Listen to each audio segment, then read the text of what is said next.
మన తండ్రి అయిన దేవుడు కుమారుడిని యేసుక్రీస్తు అతిపరిశుద్ధ శ్రేష్టమైన నామములో మీ అందరికీ శుభవందనములు తెలియపరుచుకుంటున్నాను. ప్రియులారా, ప్రభు నామను బట్టి యేసుక్రీస్తు ప్రభు యొక్క అతి శ్రేష్టమైనటువంటి అతి విలువైనటువంటి అతి అమూల్యమైనటువంటి ప్రేమను బట్టి మనమందరము కూడా ఈరోజు వరకు ఈ దినం వరకు క్షేమముగా ఉన్నందుకు, మనమందరము కూడా ఈరోజు వరకు ఈ దినం వరకు ఈ రీతిగా ఉన్నందుకు ఆ దేవాది దేవునికి మొట్టమొదటిగా హృదయపూర్వకంగా వందనం తెలియపరుచుకుందాం. మొట్టమొదటిగా హృదయపూర్వకంగా కృతజ్ఞతలు తెలియపరుచుకుందాం. దేవుడు మరి గొప్పవాడు, ఉన్నవాడు, జీవగల దేవుడు, శక్తిగల దేవుడు, బలమైన వాడు.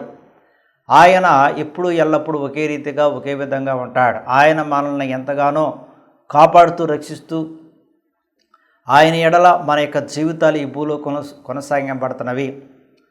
దేవుడు తన వాక్కు ద్వారా ఏమని చెప్పాడంటే, మనుషుడు మానవుడు ఏ పాటివాడు ఎలాంటి వాడు అన్నాడు. నిజమే, ఈ భూలోకములో మనిషి యొక్క జీవితము, మానవ యొక్క జీవితము ఏ పాటిది ఎలాంటిది. ఈ భూలోకములో మనకు తెలిసిన వాళ్ళు చాలామంది ఇహలోకాన్ని వీడి వెళ్ళిపోయినట్టు వారు ఉన్నారు. ఈ భూలోకములో మరి మనకి వెళ్ళినటువంటి వారు ఉన్నారు.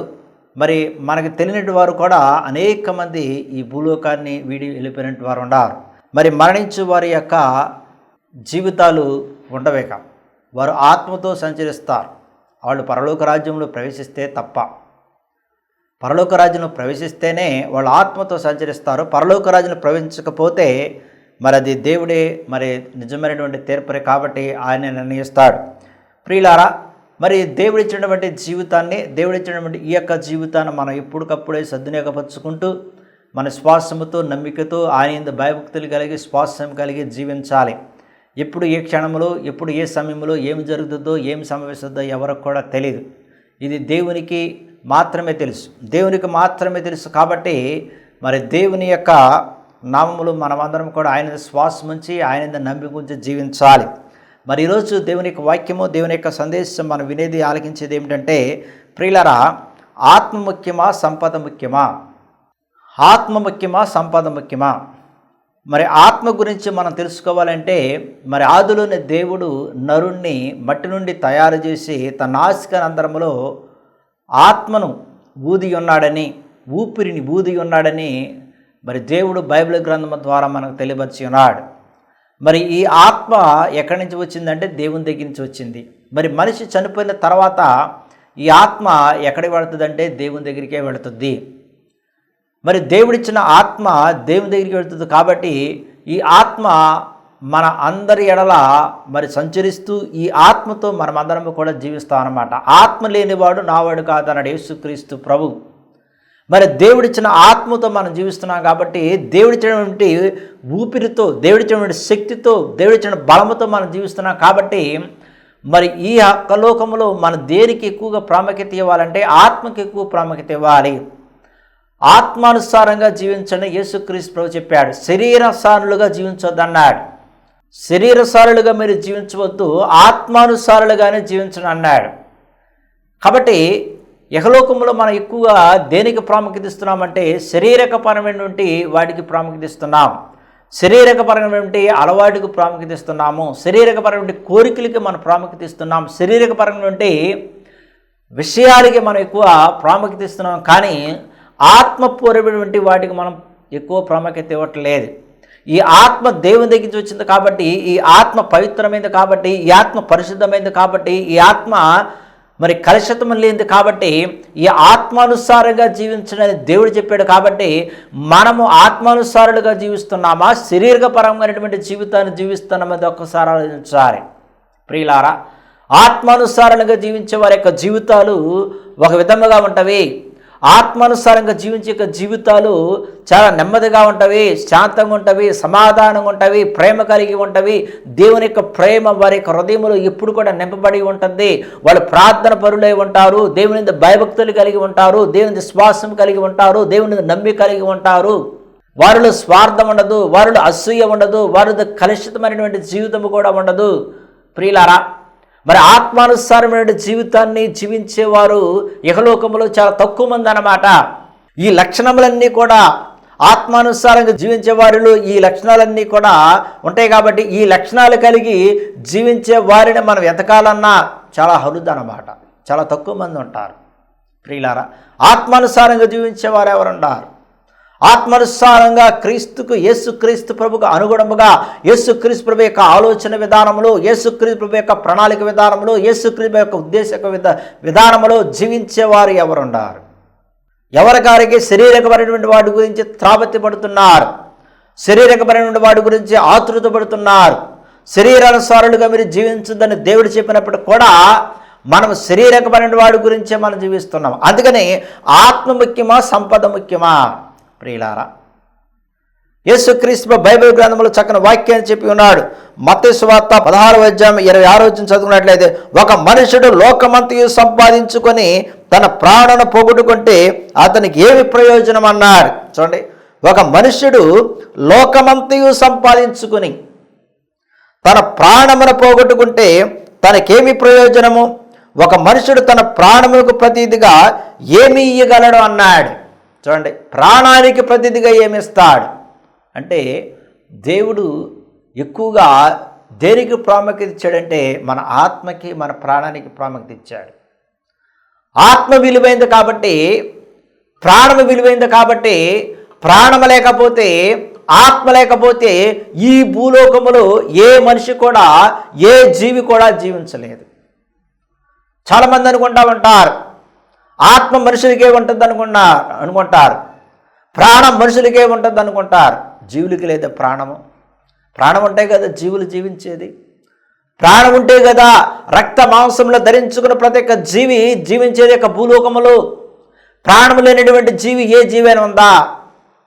ప్రాణము లేనటువంటి ఏ జీవైనా సరే భూలోకంలో జీవిస్తుందంటే ఏది కూడా లేదు. ప్రియులారా, చిట్ట చివరికి చెట్లకు కూడా ప్రాణం ఉంటుంది, చీమలకి ప్రాణాలు ఉంటాయి. ఈ భూలోకంలో జీవించే ప్రతి ఒక్క జీవికి, ఏ జీవికైతే రక్తం వస్తుందో, ఏ జీవి అయితే రక్తము కలిగి జీవిస్తుందో ఆ జీవికి ప్రాణం ఉంటుంది. ప్రాణము లేకుండా ఈ భూలోకంలో ఏ జీవి కూడా లేదు. అందుకనే ప్రియులారా, దేవుడు కూడా ప్రాణానికి ఎక్కువ ప్రాముఖ్యత ఇచ్చి మీ ప్రాణాలను మరి కాపాడుకోండి అంటున్నాడు. మీ ప్రాణాలను కాపాడుకోండి అంటున్నాడు. ప్రాణాలను కాపాడుకుని ఆత్మానుసారులుగా జీవించండి అంటున్నాడు. ప్రాణాలను కాపాడుకుని ఆత్మానుసారులుగా జీవించండి. ఆత్మ సిద్ధము కలిగి ఉంచుకోండి, ఆత్మను సిద్ధపరచుకోండి. దేవుని దగ్గర నుంచి వచ్చిన ఆత్మ కాబట్టి ఆత్మానుసారమైన జీవితాన్ని జీవించడానికి మీరు ప్రయత్నం చేయండి అంటున్నాడు. కానీ మనము ఏ అనుసారంగా జీవిస్తున్నాం? ఆత్మానుసారంగా జీవిస్తున్నామా, శరీరానుసారులుగా జీవిస్తున్నామా? ఆత్మానుసారమైన జీవితాన్ని జీవించడానికి ప్రయత్నం చేస్తున్నామా, లేక శరీరకపరమైనటువంటి జీవితాన్ని జీవించడానికి ప్రయత్నం చేస్తున్నామా? చూడండి ప్రియులారా, యేసుక్రీస్తు ప్రభు కూడా ఒకనొక సందర్భంలో ఆయన ప్రార్థన చేసుకున్నప్పుడు, తన ప్రాణాన్ని భూలోకం నుంచి విడిచి వెళ్ళిపోతుందని తెలిసినప్పుడు ఆయన గెత్సెమనే తోటలో ప్రార్థన చేసి ఏమన్నాడంటే, ఆత్మ సిద్ధమే అన్నాడు, కానీ శరీరము సిద్ధముగా లేదన్నాడు. ఆత్మ సిద్ధముగా ఉందన్నాడు. అంటే యేసుక్రీస్తు ప్రభు ఆత్మానుసారంగా జీవించాడు కాబట్టి ఆత్మను ఎప్పటికప్పుడే సిద్ధపాటు చేసుకున్నాడు. శరీరకమైనటువంటి జీవితాన్ని ఆయన జీవించలేదు.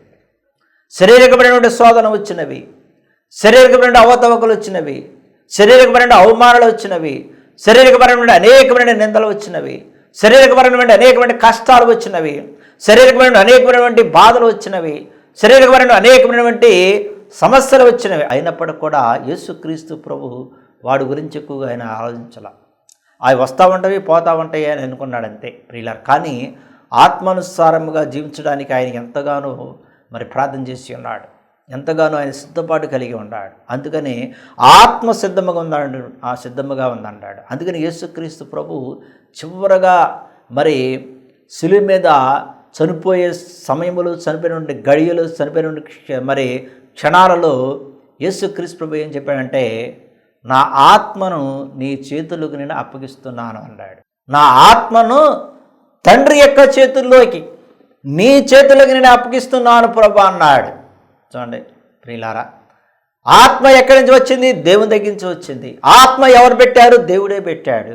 ఆత్మను దేవుడే పెట్టాడు కాబట్టి, ఆత్మను దేవుడే ఇచ్చాడు కాబట్టి మీరు ఆత్మానుసారంగా జీవించని చెప్పాడు కాబట్టి, యేసుక్రీస్తు ఆత్మానుసారంగా జీవించాడు కాబట్టి ఆ ఆత్మను చివరి క్షణాలలో, చివరి యొక్క సమయంలో, చివరి యొక్క గడియలో ఆ ఆత్మను ఎవరికి అప్పగించాడు? తండ్రికి అప్పగించాడు. నీ ఇష్టం ప్రభు అన్నాడు, నా ఇష్టం కాదు అన్నాడు. It is ever will, it is not my will అన్నాడు. ఇది నీ ఇష్టం అన్నాడు. ఇది నీ ఇష్టమో, నీ చిత్తమై ఉంది, నీ ఇష్టానుసారముగా ప్రతీది కూడా జరిగించు ప్రభు నా ఎడల అన్నాడు. మనం అట్లా ప్రార్థన చేస్తామా? మనం ఆ విధంగా ప్రార్థన చేస్తామా? మనం ఆ విధంగా ప్రార్థన చేస్తూ మన జీవితాన్ని కొనసాగిస్తామా? మనం ఆ విధంగా ప్రార్థన చేస్తూ మనము జీవిస్తాం ప్రియులారా? ఆత్మానుసారమైన జీవితాన్ని జీవించమన్నాడు. ఈ భూలోకంలో మనం చూసుకున్నట్లయితే, ఈ భూలోకంలో మనిషి యొక్క జీవిత విధి విధానాలు చూసుకున్నట్లయితే, ఈ భూలోకంలో మనుషుల యొక్క ఆలోచన విధానం చూసుకున్నట్లయితే, ఈ భూలోకంలో మనుషుల యొక్క కోరికలు కానీ, మనుషుల యొక్క మరి పద్ధతులు కానీ చూసుకున్నట్లయితే, ఎవరు ఎక్కువగా దేనికి ప్రాముఖ్యత ఇస్తున్నారు అంటే శరీరకపరమైన ఆలోచనకు ప్రాముఖ్యత ఇస్తున్నారు. శరీరకపరమైన జీవితానికి ప్రాముఖ్యత ఇస్తున్నావు. శరీరకపరమైన జీవితంలో ముందుకు కొనసాగాలని, శరీరకమైన జీవితంలో ఎదగాలని, శరీరకమైన జీవితంలో ఆనందించాలని, శరీరకమైన జీవితంలో ఆహ్లాదించాలని, శరీరకమైన జీవితంలో సంతోషంతో గడపాలని ఎక్కువ మంది శరీరానికి ఎక్కువ ప్రాముఖ్యత ఇస్తున్నారు, కానీ ఆత్మకు ప్రాముఖ్యత ఇచ్చేవాళ్ళు చాలా తక్కువ మంది అన్నమాట. అందుకని లోకమంతటిని సంపాదించు నీ ఆత్మను కోల్పోయించు అన్నాడు. నీ ఆత్మ అన్నాడు. నిజంగా చెప్పాలంటే ఈ మాటలు యేసుక్రీస్తు ప్రభు ఎవరికి చెప్పాడంటే తన శిష్యులు చెప్పాడు.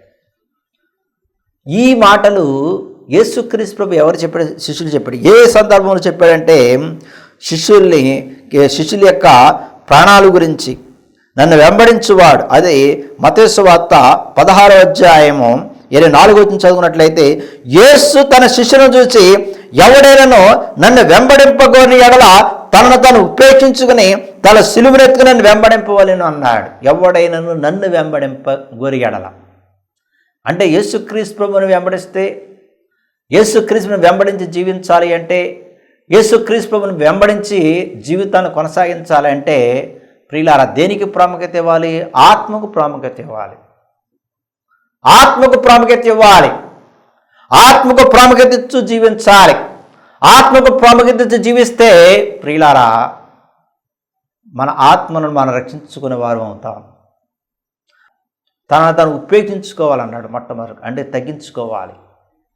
తాను తగ్గించుకున్నవాడు హెచ్చింపబడును, తాను హెచ్చింపబడు తగ్గించబడునని బైబిల్ గ్రంథం రాయబడి ఉంది ప్రియులారా. కానీ ఈరోజున ఎక్కువ మంది దేవుని బిడ్డలు, ఈరోజు ఎక్కువ మంది క్రైస్తవులు, ఎక్కువ మంది సోకోల్డ్ పీపుల్ అంటే పిలువబడిన వారు ఏ విధంగా జీవిస్తున్నారంటే హెచ్చించుకుంటున్నారు. ఎక్కడ అన్ని చోట్ల హెచ్చించుకుంటున్నారు. అన్ని చోట్ల మేమే గొప్ప. ఇప్పుడు గొప్పలు చూపించుకునే వాళ్ళు ఎక్కువ మంది అయిపోయారు, కానీ తగ్గించుకునే వాళ్ళు చాలామంది తక్కువ. గొప్పలుగా చెప్పుకునే వాళ్ళు ఎక్కువ మంది అయిపోయారు. ప్రతీది కూడా గొప్ప, ప్రతి పని కూడా గొప్ప, ప్రతి చేసే పని గొప్ప, అన్నీ కూడా గొప్పే. కానీ దేవుని దృష్టిలో గొప్పలు ఉన్నవారు చివరి వారుగా ఉంటారని దేవుడు తన వాక్కు ద్వారా తెలియపరిచాడు. ఎందుకంటే ఆయన చెప్పాడు, ఎవడైనాను మీలో గొప్పవాడుగా ఉన్న ఎడల వాడు అందరికన్నా చిన్నవాడుగా ఉండమన్నాడు. మీలో ఎవడైనా సరే గొప్పవాడుగా ఉన్న ఎడల, మీలో ఎవడైనా సరే ఉన్నతమైన వాడుగా ఉన్న ఎడల, మీలో ఎవడైనా సరే నేనే గొప్పగా ఉండాలనే ఆలోచన కలిగి ఉన్న ఎడల మొట్టమొదటిగా వాడు చిన్నవాడుగా ఉండాలి అన్నాడు. మొట్టమొదటిగా వాడు చిన్నవాడిగా ఉండాలన్నాడు. ప్రియులారా మరి ఎంతమంది చిన్నవారుగా జీవించాలని ప్రయత్నం చేస్తున్నారు? ఎంతమంది చిన్నవారుగా ఉండాలని తమ యొక్క జీవితాన్ని కొనసాగిస్తున్నారు? ఎంతమంది చిన్నవారుగా ఉండాలని ఆలోచనతో తలంపుతూ ఉంటున్నారు? ఎంతమంది చిన్నవారుగా ఉండాలి అని కోరుకుతూ ఉంటున్నారు? ప్రియులారా చాలా తక్కువ మంది. ఈ రోజున మన ఇంట్లో చేసుకున్నా, ఈదులో చేసుకున్నా, ఫంక్షన్ హాల్లో చేసుకున్నా, మందిరంలో చేసుకున్నా, ఇక్కడ ఏం చేసినా సరే గొప్పలు ఎక్కువైపోతున్నాయి, కానీ తగ్గింపుతనం అనేది లేదు. అన్నీ ఉన్న ఇస్తరాకు ఏం చేస్తుందంట? అణిగి మణిగి ఉంటుంది. ఏమీ లేని ఇస్తరాకు ఏమవుతుందంట? ఎగిరెగిరి పడుతుందంట. అన్నీ ఉన్న ఇస్తరాకు అణిగి మణిగి ఉంటుంది, ఏమి లేని ఇస్త్రాకు ఎగిరెగిరి పడుతుందంట. ఈరోజున ఎగిరెగిరి పడేవాళ్ళు ఎక్కువ మంది అయిపోయారు. ఎగిరెగిరి సంబరపడేవాళ్ళు ఎక్కువ మంది అయిపోయారు. ఎగిరెగిరి ఉల్లాసంగా, ఉత్సాహంగా, సంతోషంగా, ఆనందంగా జీవించాలని ఆలోచన, ఆకాంక్ష, తలంపు, కోరిక కలిగిన వారు ఎక్కువ మంది అయిపోయారు. కానీ అన్నీ ఉన్నా సరే ఏమీ లేనివారుగా జీవించేవారు, అన్నీ ఉన్నా సరే ఏమీ లేనివారుగా తమ తగ్గించుకుని జీవించేవారు చాలా తక్కువ మంది అన్నమాట ప్రియులారా. కాబట్టి మరి ఆత్మానుసారంగా జీవించాలి అంటే యేసుక్రీస్తును వెంబడించి మొట్టమొదటిగా ఏం చేయాలంట? తగ్గించుకోవాలి. యేసుక్రీస్తును వెంబడి మొట్టమొదటి తగ్గించుకోవాలి. అందుకనే తన సిలువనెత్తుకుని నన్ను వెంబడింపవలెను అన్నాడు. ఏమన్నాడు? తన సిలువనెత్తుకుని నన్ను వెంబడింపవలెను అన్నాడు. చూడండి, మరి యేసుక్రీస్తు ప్రభుని వెంబడించాలి అంటే, యేసుక్రీస్తుని వెంబడించి జీవించాలంటే ఆత్మానుసారమైన జీవితాన్ని జీవించాలి. సిలువ శ్రమలకు చిహ్నము. సిలువ అనేకమైనటువంటి శ్రమలకు చిహ్నంగా ఉంటుంది. మనం అనేకమైన శ్రమలు పొందుతూ ఉంటాం. మన యొక్క జీవితం అనేకమైన శ్రమలు వస్తూ ఉంటాయి. ఎన్ని శ్రమలు వస్తాయో, ఎన్ని కష్టాలు వస్తాయో, ఎన్ని వ్యాధులు వస్తాయో, ఎన్ని బాధలు వస్తాయో మరి ప్రియులారా మనకు తెలియకుండా అనేకమైనవి వస్తూ ఉంటాయి. వాటన్నిటి కూడా ఎదుర్కొని జీవించాలి.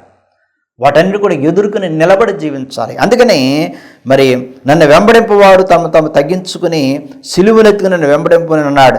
తన ప్రాణమును రక్షించుకునేవాడు దానిని పోగొట్టుకుని అంటున్నాడు. తన ప్రాణాన్ని రక్షించుకునేవాడు. ఈరోజున ప్రాణాలను రక్షించుకునేవాడు చాలామంది ఉంటున్నారు. ప్రాణాలను కాపాడుకునేవాళ్ళు చాలామంది ఉంటున్నారు. ప్రాణాలను రక్షించుకొని మరి జీవించాలనుకునే వాళ్ళు చాలామంది. అందుకని తన ప్రాణమును రక్షించుకునేవాడు దాన్ని పోగొట్టుకొనును, నా నిమిత్తము తన ప్రాణమును పోగొట్టుకున్నవాడు దాన్ని దక్కించుకొనును అంటున్నాడు. తర్వాత యేసుక్రీస్తు ప్రభు ఈ మాట చెప్పి ఉన్నాడు. చూడండి, నా కొరకు తమకు ప్రాణాన్ని పోగొట్టుకున్నవాడు. చూడండి, ఆత్మానుసారంగా జీవించేవారు తమకు ప్రాణాలు పోగొట్టుకుంటారు. శరీరకానుసారంగా జీవించేవారు ఎప్పటికప్పుడు ప్రాణాలు కాపాడుకోవాలని చూస్తామంటారు. ఎప్పటికప్పుడు ప్రాణాలు కాపాడుకోవాలి, ఎప్పటికప్పుడే ప్రాణాలను రక్షించుకోవాలి, ఎప్పటికప్పుడు ప్రాణాన్ని భద్రంగా ఉంచుకోవాలి. చూడండి ప్రియులారా, దేవుడిచ్చిన ప్రాణం ఇది, దేవుడిచ్చిన ఊపిరిది, దేవుడిచ్చిన జీవితం ఇది. ఎప్పుడు ఏ సమయంలో ఏం జరుగుతుందో మనకు తెలియదు. ఇది దేవునికి మాత్రమే తెలుసు. ఇహలోకములో ఎల్లకాలము ఎన్నో సంవత్సరాలు ఈ ప్రాణంతో మనం జీవించలేము. మన తల్లి గర్భంలో ఉన్నప్పుడే దేవుడు మనకు ప్రాణం ఇచ్చాడు, ఊపిరినిచ్చాడు. దేవుడు మనకు ఆత్మనిచ్చాడు. తల్లి గర్భంలో ఉన్నప్పుడే, అంటే ఈ భూలోకంలో మనం పుట్టక మునిపే, ఈ భూలోకంలో మనం జన్మించక మునిపే, మనం అడగక మునిపే ఆయన మనకు ప్రాణాన్ని ఇచ్చాడు. మనం అడగక మునిపే ఆయన మనకు ప్రాణాన్ని పెట్టాడు. మనం అడగక మునిపే ఆయన మనకు ప్రాణాన్ని ఇచ్చి ప్రాణాన్ని పెట్టి ఇహలోకములో దేవుడిచ్చిన ప్రాణంతో జీవించడానికి, ఇహలోకములో దేవుడిచ్చిన ప్రాణంతో మన యొక్క జీవితాన్ని కొనసాగించడానికి దేవుడు మనకి ప్రాణం ఇచ్చాడు. ప్రియులారా చూడండి, ప్రాణం ఎంత గొప్పదో, ప్రాణం ఎంత విలువైనదో, ప్రాణం ఎంత అమూల్యమైనదో. మనం అడగక మునిపే దేవుడు మనకు ప్రాణం ఇచ్చాడు. అదే మన ప్రాణం లేకపోతే మనం జీవిస్తామా? అదే మనకు ప్రాణం లేకపోతే ఇహలోకంలో మన యొక్క జీవితం ఎలా ఉంటుంది? అసలు మనం జీవిస్తామా? ఎవరు కూడా జీవించలేరు. ఏ జీవి, ఏ ప్రాణి కూడా జీవించలేదు. కాబట్టి ప్రాణం అనేది చాలా ముఖ్యం. కాబట్టి మరి దేవుని కొరకు మన ప్రాణాన్ని ఏం చేయాలంట? మన ప్రాణాన్ని త్యాగం చేయాలి యేసుక్రీస్తు కొరకు జీవించడానికి. అందుకనే తన ప్రాణము రక్షించుకున్నవాడు దాన్ని పోగొట్టుకొనును, నా నిమిత్తము తన ప్రాణాన్ని పోగొట్టుకున్నవాడు అన్నాడు. నా నిమిత్తం అంటే ప్రాణాన్ని లెక్క చేయకుండా దేవుని కొరకు, క్రీస్తు కొరకు జీవించాలి. ప్రాణాన్ని లెక్క చేయకూడదు.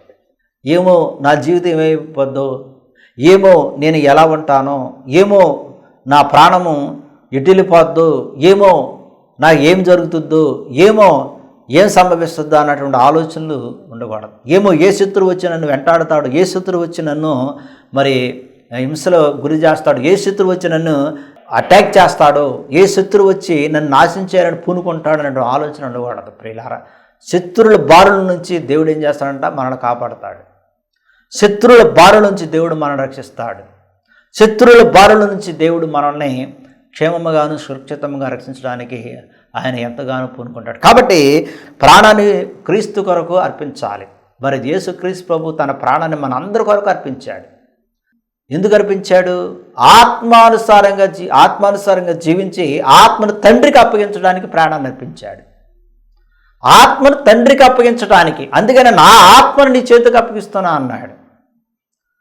కాబట్టి మరి ఇక్కడ కూడా మరి వాక్యం స్పష్టంగా రాయబడి ఉంది, ఒక మనుషుడు లోకమంతయు సంపాదించుకొని పోగొట్టుకుంటే తనకేమి ప్రయోజనం అన్నాడు. ఒక మనుషుడు అన్నాడు. ఒక మనుషుడు లోకమంతయు సంపాదించి తన ప్రాణమును పోగొట్టుకుంటే. చూడండి, ఈ రోజున సంపద సృష్టి, ఈ రోజున సంపద మీద ఆశలు ఎక్కువైపోతున్నది. ఈ రోజున సంపద మీద కోరికలు ఎక్కువైపోతున్నాయి. ఈ రోజున సంపద మీద ఎక్కువ మానవుల ఆశలతో కోరికలతో జీవించడానికి ప్రయత్నం చేస్తున్నారు. అందుకనే లోకమంతా కూడా సంపాదించన్నాడు. యేసుక్రీస్తు మొట్టమొదటిగా ఆయన అరణ్యములోనికి 40 దినాలు 40 రాత్రులు ఉపవాస ప్రార్థన చేయడానికి వెళ్ళినప్పుడు, ఉపవాస ప్రార్థన ముగిస్తున్నటువంటి తరుణములో, ఉపవాస ప్రార్థన ముగిస్తున్నటువంటి దినాలలో, ఉపవాస ప్రార్థన ముగిస్తున్నటువంటి క్షణాలలో సాతానుడు శోధించాడు. ఆయన ఎప్పుడైతే ఆకలి కొన్నాడో సాతానుడు శోధించాడు. రాణ రొట్టెలుగా తయారు చేయమన్నాడు. మరి ఎత్తైనటువంటి యెరూషలేము దేవాలయం శిఖరముకు పైకి తీసుకెళ్ళిపోయి ఈ లోకమంతటిని నేను నీకు ఇచ్చేస్తానన్నాడు. లోక భాగ్య భోగ్యాలన్నీ కూడా నువ్వు అర్పించవచ్చు అన్నాడు. తినవచ్చు, తాగొచ్చు, నువ్వు ఏది నీ ఇష్టం అన్నమాట, ఏదైనా నువ్వు చేసుకోవచ్చు. కానీ సాతానుడు ఏమన్నాడు? నువ్వు నాకు సాష్టాంగపడి నాకు నమస్కారం చేయమన్నాడు. చూడండి ప్రియులారా, సాష్టాంగపడి నాకు నమస్కారం చేయమన్నాడు. ఈ భోగభాగ్యాలన్నీ కూడా నీకు అప్పగించేస్తానన్నాడు. కానీ యేసుక్రీస్తు ప్రభు ఈ భోగభాగ్యాల యొక్క సంపద, ఈ భోగభాగ్యాల యొక్క ధనము, ఈ భోగభాగ్యాల యొక్క విధి విధానాల గురించి ఆలోచించాలా? నీ దేవుడైన యెహోవాను మాత్రమే నువ్వు ఆరాధించాలి, నమస్కరించాలి, గణపరచాలి, స్తుతించాలి అని స్పష్టంగా చెప్పాడు ప్రియులారా. సాతానుడికి స్పష్టంగా చెప్పాడు. సాతానుడి ఇక్కడి నుంచి నువ్వు పొమ్మన్నాడు. నాకు ఇహలోక భోగభాగ్యాలు అవసరం లేదు, ఇహలోక సంపద నాకు అవసరం లేదు, నాకు తండ్రే ముఖ్యము. నా తండ్రి భూలోకాన్ని పంపి ఉన్నాడు. నేను ఆత్మానుసారంగా జీవించడానికి భూలోకానికి వచ్చాను. శరీరానుసారమైన ఆ జీవితం కాదు. యేసుక్రీస్తు ప్రభుకి భూలోకంలో ఏమైనా ధనం ఉందా? ఆయన జీవించినప్పుడు ఆయన ఏమైనా సరే ఇల్లులు కట్టుకున్నాడా? ఆయన ఏమైనా సరే మేళలు కట్టుకున్నాడా? ఆయన ఏమైనా సరే ధనాన్ని పోగు చేసుకున్నాడా? ప్రియులారా, ఆ దగ్గర ఎంత ధనం ఉండేది? ఏమీ లేదు. అందుకని ఒకనొక సందర్భంలో ఏమన్నాడు ప్రియులారా యేసుక్రీస్తు ప్రభు? మనిషి కుమారుడు తలదాచుకోవడానికి ఇంత స్థలం కూడా లేదన్నాడు. ఆకాశ పక్షుల వైపు చూడండి ప్రియులారా, ఆకాశ పక్షులకి గూళ్ళు ఉంటవి, నక్కలుగా బొరిలో ఉంటవి, మనిషి కుమారుడికి తలదాచుకోవడం ఇంత స్థలం కూడా లేదన్నాడు. మనిషి కుమారుడు. సాతానుడేమో యెహోలోక భోగభాగ్యాలన్నీ కూడా నీకు అప్పగించేస్తానన్నాడు. కానీ యేసుక్రీస్తు ప్రభుకి తలదాచుకోవడానికి ఇంత స్థలం కూడా లేదన్నాడు. చూడండి, అంటే మన దేవుడు ఎంత గొప్పవాడు. మన కోసం ఆత్మానుసారంగా జీవించడానికి, ఆత్మసారమైన జీవితాన్ని జీవించడానికి ఆయన మన అందరి కొరకు మనకి కలిగి చేయడానికి ఆయన ఆత్మానుసారమైన జీవితం జీవించి మన అందరికీ మాతృగా జీవించాడు ప్రియులారా. అందుకని మీరు ఆత్మానుసారంగా జీవించండి అంటున్నాడు. శరీరపరమైన జీవితాన్ని మీరు జీవించొద్దు అంటున్నాడు. లోకమంతను సంపాదించుకుని తన ప్రాణాన్ని పోగొట్టుకొనొచ్చో తన ప్రాణానికి ప్రతీదిగా ఏమి ఇవ్వగలను అంటున్నాడు. ప్రాణానికి అంటే ప్రాణానికి బదులు ఏమిస్తాం? ప్రాణానికి బదులు ఏమిస్తాం? అసలు ప్రాణం ఉంటే కదా ఇచ్చేది. ప్రాణం లేకపోతే ఏమిస్తాం ప్రియులారా? ప్రాణం ఉంటే కదా ఇచ్చేది. అందుకని ప్రాణం ఇచ్చాడు కాబట్టి దేవుడు ఇచ్చిన ప్రాణం ఉంది కాబట్టి మన దేవుడికి మనం ఏమి ఇవ్వాలంట? ఆత్మనివ్వాలి. ఆత్మనివ్వాలి. ఈ ఆత్మను దేవునికి అప్పగించాలి. ఈ ఆత్మానుసారమైన జీవితాన్ని జీవించాలి. పరిశుద్ధమైన జీవితాన్ని జీవించాలి. విశ్వాసముతో కూడిన జీవితాన్ని జీవించాలి, నమ్మకమైనటువంటి జీవితాన్ని జీవించాలి, యథార్థమైన జీవితాన్ని జీవించాలి, న్యాయమైనటువంటి జీవితాన్ని జీవించాలి, స్వార్థపూరితమైన జీవితాన్ని జీవించకూడదు, అసూయ కలిగినటువంటి జీవితాన్ని జీవించకూడదు, క్రూరత్వము కలిగినటువంటి ఆలోచనతో జీవించే జీవితం కూడా జీవించకూడదు. ప్రియులారా, ఆత్మానుసారమైన జీవితాన్ని జీవించాలి. మీరు ఆత్మానుసారులుగా జీవించండి అన్నాడు. శారీరకపరమైన జీవితాన్ని జీవించొద్దు అన్నాడు. ఆత్మానుసారమైన జీవితాన్ని మీరు కొనసాగించండి అన్నాడు. శరీరపరమైన జీవితాన్ని మీరు కొనసాగించొద్దు అన్నాడు. ప్రియులారా, కాబట్టి ఆత్మానుసారమైన జీవితాన్ని మనం జీవిస్తున్నామా? ఒక ధనవంతుడికి బహుగా ధనం ఉంది, ఒక ధనవంతుడికి బహుగా ధాన్యం ఉంది, ఒక ధనవంతుడికి బహుగా పంట పండింది. ఒక ధనవంతుడికి బహుగా పంట పండటం వల్ల ధనం ఎక్కువగా, ధాన్యం ఎక్కువగా వచ్చింది. ధాన్యం ఎక్కువగా రావడం చేత అతడు ధనవంతుడిగా పరిగణింపబడ్డాడు, ధనవంతుడిగా ఆలోచిస్తున్నాడు, ధనవంతుడిగా సంతోషించాలనుకున్నాడు, ధనవంతుడిగా ఉల్లాసంగా జీవించాలనుకున్నాడు, ధనవంతుడిగా తన జీవితాన్ని కొనసాగించాలనుకున్నాడు. కానీ దేవుడు తన వాక్కు ద్వారా ఈ ధనవంతుడికి ఏమి హెచ్చరించాడంటే, ప్రియులారా, ఓ ధనవంతుడా, ఓ వెర్రివాడా, ఈ రాత్రికి రాత్రే నువ్వు ప్రాణమును పోగొట్టుకుంటే నీకున్నటువంటి ధాన్యాన్ని అంతా కూడా ఏమి చేస్తావు అన్నాడు. నీకున్న ధాన్యం ఏమైపోద్ది? ఓ ధనవంతుడా అని హెచ్చరించాడు, ఓ ధనవంతుడని తెలియవచ్చాడు, ఓ ధనవంతుడని చెప్పి ఉన్నాడు, ఓ ధనవంతుడని హెచ్చరించి ఉన్నాడు. ప్రియులారా, ఈరోజున చాలామంది ధనం ఉన్న వాళ్ళు, విర్రవీగే వాళ్ళు చాలామంది ఉన్నారు. ధనము కలిగిన వారు గర్వముతో, అహంకారముతో జీవించే వాళ్ళు చాలామంది ఉన్నారు. ధనము కలిగిన వాళ్ళు ఇష్టానుసారమైన జీవితాన్ని జీవించే వాళ్ళు కూడా చాలామంది ఉన్నారు. ధనము కలిగిన వారు లెక్కలేని తనముతో జీవించేవారు కూడా చాలామంది ఉన్నారు. ధనము కలిగిన వారు ఇష్టానుసారంగా మాట్లాడేవాడు కూడా చాలామంది ఉన్నారు. ప్రియులారా, ధన వ్యామోహముతో జీవించేవారు, ధన కాక్షతో జీవించేవారు, ధనమే మా జీవితం అని పూనుకుని జీవించేవారు ఈ రోజున ఈ కాలంలో చాలామంది ఉన్నారు. కానీ ప్రియులారా, ధనానికి ఎక్కువ ప్రాముఖ్యత ఇచ్చామనుకోండి, ఆత్మను కాపాడుకోలేం. దేవుడు ఏం చెప్పాడు బైబిల్ గ్రంథం ద్వారా? ధనము ఎక్కడ ఉంటుందో నీ హృదయం అక్కడ ఉంటుంది అన్నాడు. ధనము ఎక్కడ ఉంటుందో నీ హృదయం అక్కడ ఉంటుంది అన్నాడు. ధనాన్ని ప్రేమించేవాడు దేవుని ప్రేమించలేడు అన్నాడు. మరి ఈరోజున ధనవంతుల ఎక్కువ మంది దేవుని ప్రేమిస్తున్నామని చెప్పుకునే వాళ్ళు చాలామంది ఉన్నారు. కానీ నిజంగా చెప్పాలంటే బైబిల్ గ్రంథంలో యేసుక్రీస్తు స్పష్టంగా చెప్పాడు, ధనవంతుడు పరలోక రాజ్యంలో ప్రవేశించట చాలా దుర్లభం అన్నాడు. ఉంటే సూది రంధ్రములో దూరట చాలా సులభం అన్నాడు. ధనవంతుడు పరలోక రాజ్యంలో ప్రవేశించట చాలా దుర్లభం అన్నాడు. ఎందుకని అన్నాడు యేసుక్రీస్తు ప్రభు ఆ మాట? ఎందుకని యేసుక్రీస్తు ప్రభు మరి ఆ మాటను చెప్పి ఉన్నాడు? ఎందుకని యేసుక్రీస్తు ఆ యొక్క మాట గురించి బోధించి ఉన్నాడు? ప్రియులారా, ఎందుకని యేసుక్రీస్తు ప్రభు యొక్క మాట గురించి ఆయన మరి చెప్పి ఉన్నాడంటే, మరి ధనవంతుల్ని క్షుణ్ణముగా ఆయన చూసి ఉన్నాడు, ధనవంతుని క్షుణ్ణముగా ఆయన పరిశీలించి ఉన్నాడు.